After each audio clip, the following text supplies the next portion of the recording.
Hello hello मेरे प्यारे प्यारे दोस्त, आपका मेरे चैनल में स्वागत है। मेरे चैनल का नाम है रजनीकांत सिन्हा, है ना।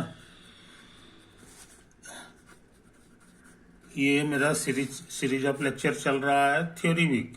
एक सप्ताह तक हम सिर्फ थ्योरी का काम करेंगे, है कि नहीं। इसमें जो है मेरा लेक्चर हो चुका है 55 से लेके 96 तक, समझे।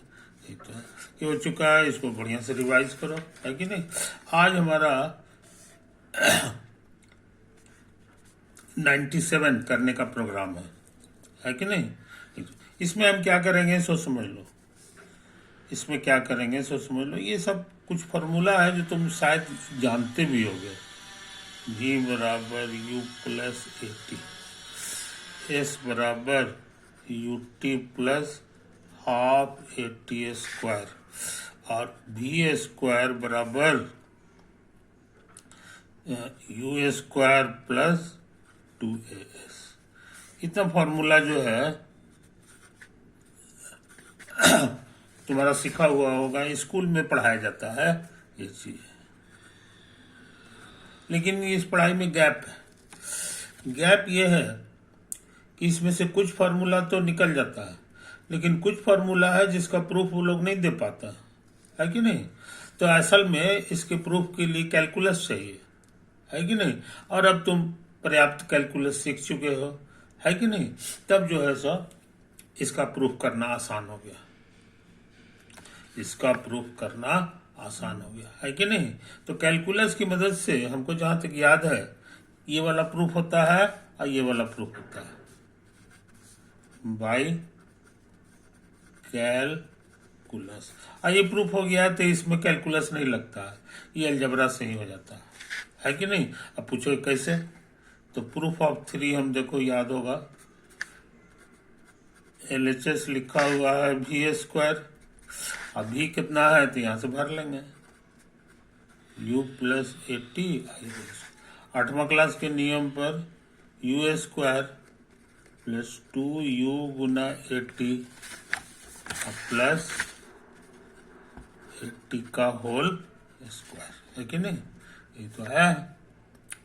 अच्छा, तो हो गया U स्क्वायर प्लस 2U80 अब plus A square T square. अब RHS को भी फैला दे। RHS लिखा हुआ है U स्क्वायर प्लस 2AS, है कि नहीं। इसको लिखते समय हमने इसका इस्तेमाल किया है, समझे, 1 नंबर का। अब इसको लिखते समय हम सोचते हैं 2 नंबर का इस्तेमाल कर दें। एस का ये जो है ना, ये फॉर्मूला हम यहाँ लगा दें। यहाँ से आ गया UT प्लस हाफ 80 स्क्वायर। गुना करो तो U स्क्वायर प्लस 2AUT, और ये 2 कटेगा और A स्क्वायर T स्क्वायर। मिला लो, दोनों इक्वल है, ये दोनों एक ही चीज है। इस तरह से ये प्रूव्ड हो गया है, यानी कि ये प्रूव्ड हो गया, है कि नहीं। इसीलिए तीसरा पे ज्यादा दिमाग लोग नहीं लगाते हैं, इसमें कहीं कैलकुलस नहीं लगा। हाँ, अब इसकी बारी है। अब इसकी बारी है, इसमें हम कैलकुलस लगाएंगे। और अब तुम्हारा कैलकुलस सीखा हुआ है, इसलिए इसका प्रूफ किया जा सकता है। इसका प्रूफ किया जा सकता है। तो सुन लो छोटी सी बात, पहले तो हम एक फोटो प्यारा प्यारा बना लें। ये है हमारे लिए एक्स या एक्स एक्सिस। अब कल्पना करो कि पार्टिकल जो है यहाँ ओरिजिन है, ये ओरिजिन, है कि नहीं। अब कल्पना करो कि पार्टिकल जो है इसी पे चल रहा है। पार्टिकल को हम लाल रंग का फोटो बनाएंगे, है कि नहीं। तो पार्टिकल चलते चलते इधर गया उधर गया और अंत में यहाँ पहुंच गया, समझे कि नहीं। तो यहाँ पहुंच गया। तो ये है position of the particle at time t। ये है position of the particle at time t, समझे। और यहां से यहां तक की जो दूरी है इसको x कह दो, समझे कि नहीं? तो तुमको सिखाए थे वेलोसिटी का मतलब क्या होता है। वेलोसिटी का मतलब सिखाए थे rate of change in displacement. Rate of change in displacement. Displacement मतलब एक्स हो गया। डिस्प्लेसमेंट का मैंने ये वाला एक्स जो है ना, इसके बदलने का रेट। और तुमको रेट ऑफ चेंज का मतलब बताए थे। रेट ऑफ चेंज को कैलकुलस की भाषा में डी बाई डी टी लिखते हैं बस। और किस चीज का है तो डिस्प्लेसमेंट का मतलब एक्स का। यहाँ एक्स लिख दो, इस बात समझ में। अब तो याद रहे ये भी एक फंक्शन देगा। यहां पर समझदार लोग इसको ऐसे लिखते हैं, ये कहना चाहता है कि समय बदलेगा तो एक्स भी बदलेगा। या और बढ़िया भाषा में कहोगे कि x is a function of T. T माने टाइम, समझे कि नहीं? एक्स टी का फंक्शन है, इसको वर्ड्स में ना कह के ऐसे लिखा जाता है, समझे? ये तो है। तो यहां भी वही तमाशा है। इसका जब डेरिवेटिव निकाल दोगे एक्चुअली ये हो गया D by D T of x T, समझा? अब टी का फंक्शन है और उसको डेरिवेटिव निकाले तो ये भी फंक्शन हो गया, ये फंक्शन ऑफ टी हो गया। आइए समझ में। और इसी का नाम है वेलोसिटी। तो इसी बहाने हम लोग जान गए कि velocity is a function of time T. Velocity is a function of T, समझे? इसी को शॉर्ट भाषा में ऐसे लिखता है v बराबर वी टी, कि v वेलोसिटी हो गया,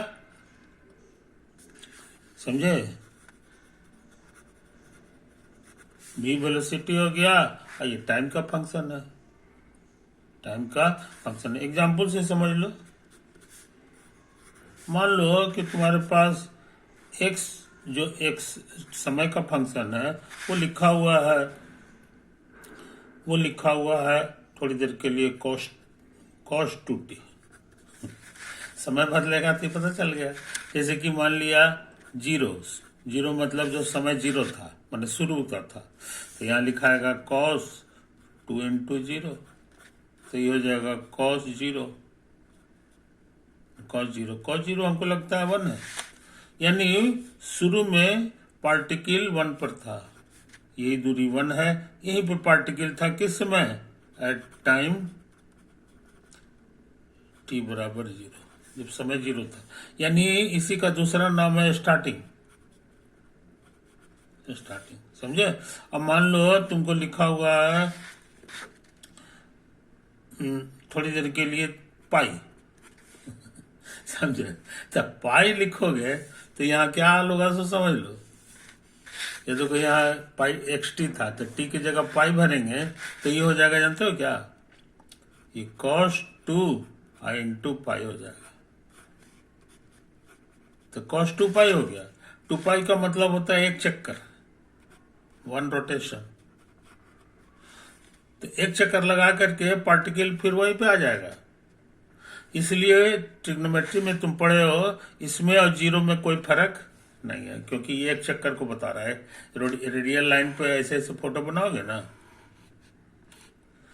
तो यही हो गया इनिशियल लाइन।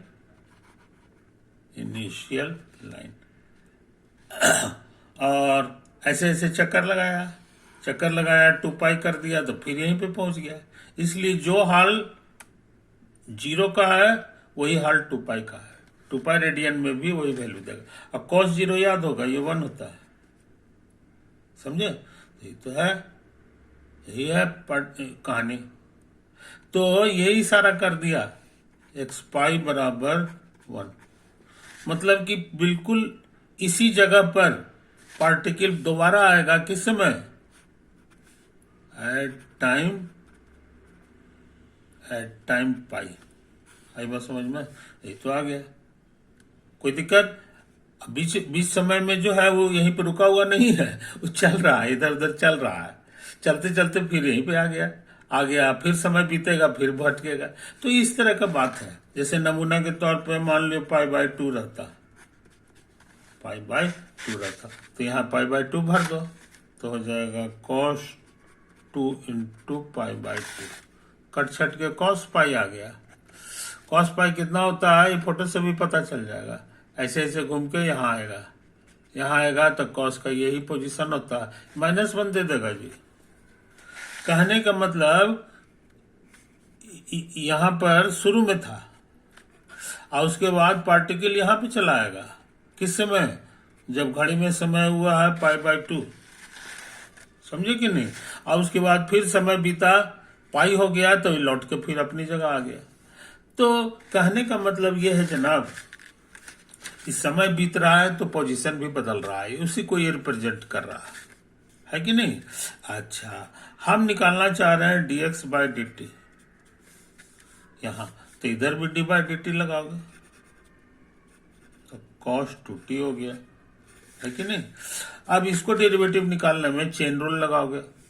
चेन रूल कहता है कि पहले cos का निकालो, तो वो हो गया इतना, फिर कहता है उंगली रखो, उंगली रख दिए तो बाकी बचा 2t, है ना? तो 2t का डेरिवेटिव बहुत आसान है, 2 इंटू 1, समझे?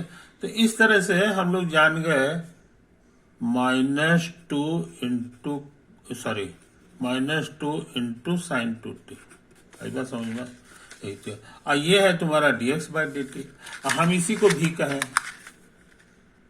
इसी को क्या कहे हैं? भी। देख लो यहाँ पे लिखा हुआ है v माने वेलोसिटी, v मतलब वेलोसिटी। तो वेलोसिटी हमारा t का फंक्शन है, यहाँ से हम लोग देख रहे हैं, है ना? इसीलिए ये v न कह के vt भी कह सकते हैं यहाँ पर। तो vt हमारे लिए जो है हो गया -2 और साइन 2t, समझे?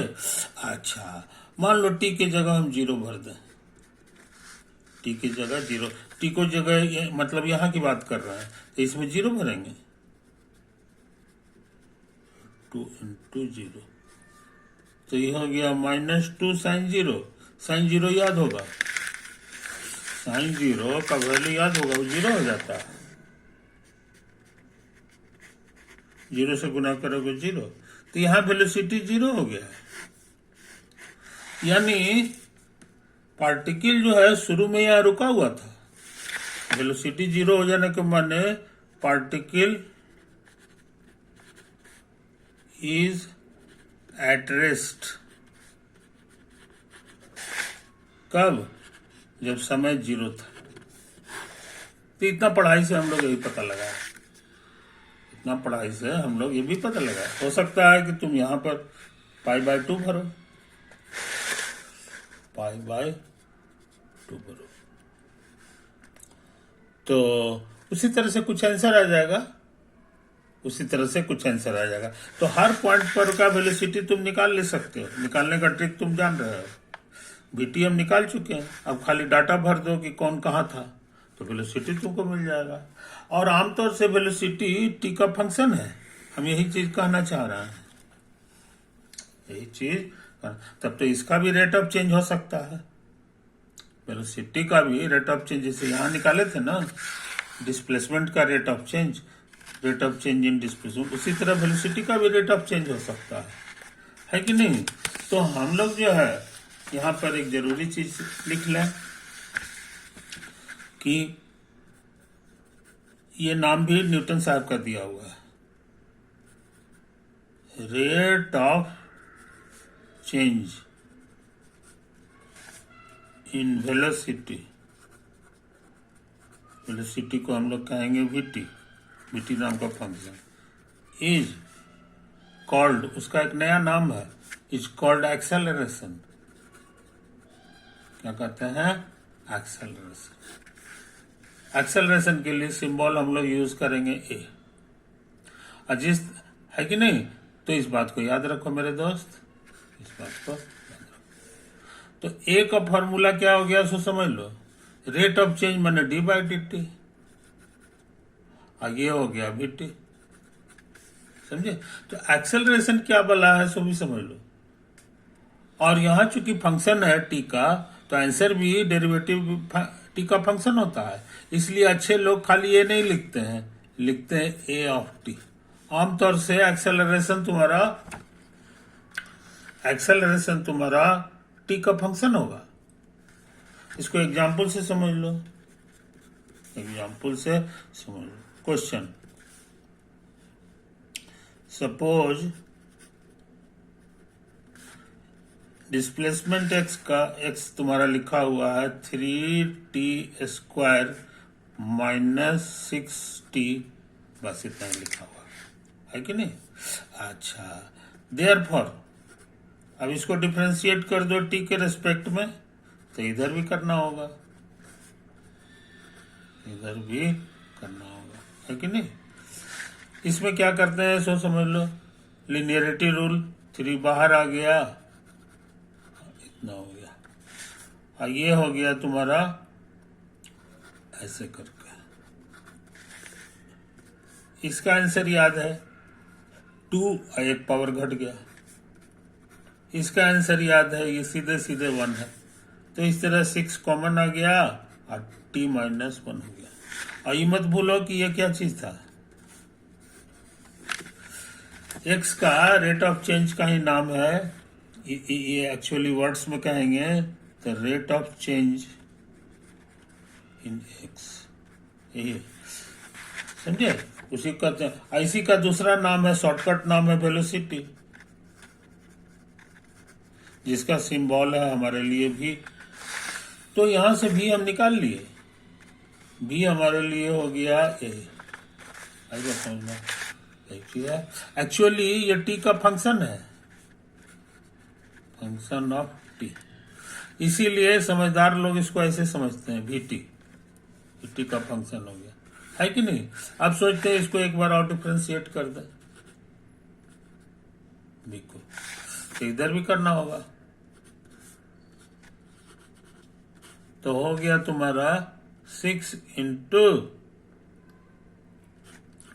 टी माइनस, है कि नहीं, ये तो आया है। अब 6 कांस्टेंट है, बाहर आ गया, और D by D T of T minus, D by D T जो है दोनों के बगल में सटेगा,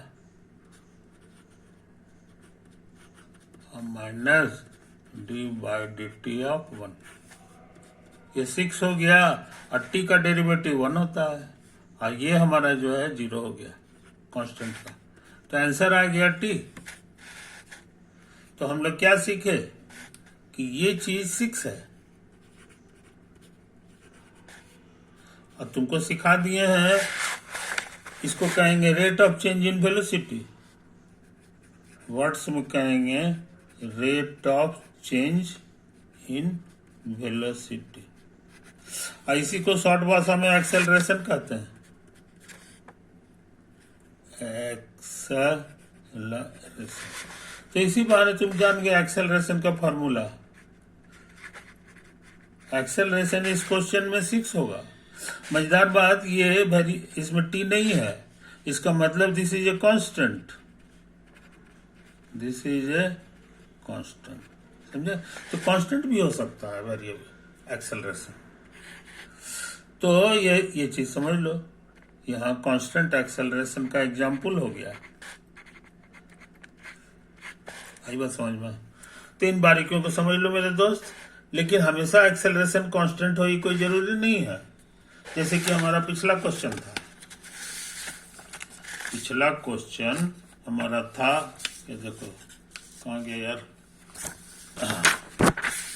देखो है कि नहीं, इसमें वेलोसिटी भी वेरिएबल है और एक्सेलरेशन भी वेरिएबल है। न विश्वास हो तो हम लोग डाटा भर के देख लें, है ना। एग्जाम्पल में इस बार जो है x ले रहे हैं cos 2t, समझे। तो dx बाई डी टी, अब तेजी से काम कर रहे हैं, तो यहाँ भी D by D T of cos 2t हो गया, एक तो है कहानी। और इसमें चेन रूल लगा दिए थे, कॉस का डेरिवेटिव माइनस साइन होता है, ये उतर गया। अब फिर इनटू, अब कॉस पे उंगली रखेंगे तो 2t बचा, तो 2t का डेरिवेटिव बहुत आसान है, 2 × 1, ये तो आया है। इसी का दूसरा नाम है भी या bt कह लो। तो vt जो है का फॉर्मूला हम लोग खोज लिए, -2 × sin 2t, समझे। इसमें वेरिएबल है, ये सब चीज फंक्शन है एक तरह से। और उसके बाद को सोच रहे हैं कि इसको फिर से डिफरेंशिएट कर दें t के रेस्पेक्ट में, तो इधर भी करना पड़ेगा, इधर भी करना पड़ेगा, है कि नहीं। अच्छा, अब इसका डेरिवेटिव निकालने में कांस्टेंट बाहर आ जाता है, d/dt ऑफ sin 2t हो गया। अच्छा, अब क्या करें, अब सोच रहे हैं इसको डिफरेंशिएट करो, तो चेन रूल लगेगा, तो साइन का डेरिवेटिव कॉस होता है, साइन पे उंगली रख दो, अब 2t का डेरिवेटिव सिर्फ 2 × 1 हो जाएगा। सिंप्लीफाई करेंगे तो 4 cos 2t, समझे, ये फंक्शन है। और ये मत भूलो कि इसी का नाम है rate of change in velocity, rate of change in v for velocity. इसी का शॉर्टकट नाम बताए थे एक्सेलरेशन, जिसका सिंबल ए था, है कि नहीं। तो यहाँ पे तुम क्या देख रहे हो कि ए जो है तुम्हारा फंक्शन है, कांस्टेंट नहीं है, समझे कि नहीं। इसीलिए समझदार लोग AT इसको लिखेगा, ए न लिख के A(t), ज्यादा बेटर है। तो ये हो गया इतना, समझे। इसलिए ये सोच लेना कि एक्सेलरेशन कांस्टेंट होता है, ये कोई जरूरी नहीं, जैसे इस एग्जाम्पल में देख लिया। हाँ, सबसे शुरू वाला एग्जाम्पल में एक्सेलरेशन मेरा कांस्टेंट था, सबसे शुरू वाला जो मेरा जो एग्जाम्पल था उसमें कांस्टेंट था, कितना तो था 6 आया था, तो क्या, तो एक्सेलरेशन कांस्टेंट हो भी सकता है, नहीं भी हो सकता, इस चीज को समझ। तो धरती पे ढेला उला फेंकोगे तो धरती उसको, या ढेला फेंको मत, ऐसे ही ऊपर से छत पर से नीचे हल्का करके आसानी से ड्रॉप कर दो, तो जो नीचे गिरता है तो स्पीड भर रास्ते उसका बदलते रहता है। शुरू में तो बहुत धीरे से चलेगा, लेकिन नीचे जब गिरता है ना, बहुत हाई स्पीड से गिरता है। इसका मानना है कि उसका स्पीड बीच में चेंज हो रहा है, बढ़ रहा है समय के अनुसार। इसका मतलब है कि वेलोसिटी उसमें लगता है फंक्शन है टी का, तो उसी तरह से एक्सेलरेशन भी लगता होगा, है कि नहीं। तो एक्सेलरेशन भी लगता है, लेकिन वो कांस्टेंट नहीं होता है। धरती के केस में वो कांस्टेंट थी, वो कांस्टेंट होता है। धरती के केस में वो वेरिएबल नहीं होता है। अब कितना होता है स्कूल के टीचर बताए होंगे, acceleration due to gravity. Gravity माने धरती की जो खींचती है, उसके कारण जो एक्सेलरेशन पैदा होता है वो होता है कितना तक होता है जी, 9.8 मीटर पर सेकंड स्क्वायर, समझे।